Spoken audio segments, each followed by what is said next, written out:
ولا صفل والهاجس غزير، بيت شعري تتيح حروف السبق، أبيات شاعر تكتسع عالم أثير، شكل الفارق بما قافل نطق. الوضع في هذا الزمان أصبح خطير، يحتاج له همة وتخطيط وفرق، الوقت ذا حدك كما السيف الشطير، دق بأعناق البشر دق الورق. من خف عزم طاح والواقع مريض، من فعل التفكير من صابح حمق، يبان كم من كاف ويبان الحقير، لم في السكات حقق لنسق.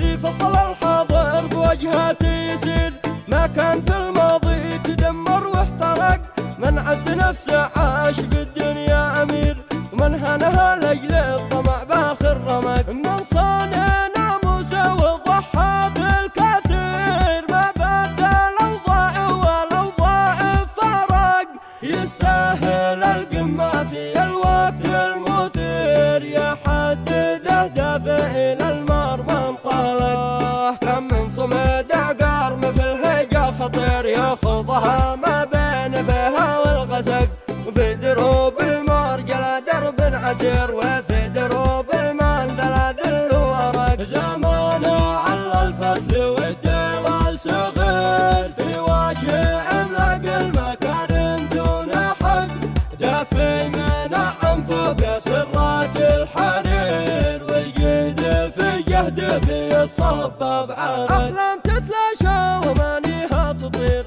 أشلام الواقع في الوهم احترق، من بعد ما قل الوفا مات الضمير، مات الضمير الحي تخفى واندحق. البعض عايش في الحياة كنا أسير، متخربط أفكاره وفي حيرة وقلق، والبعض عايش عيشة مثل البئر، لا همه الماضي ولا حاضر فرق، عايش بجينة الرخا وسط السعير، لا شد فيه الوقت دوام للنفق، دور له نفق.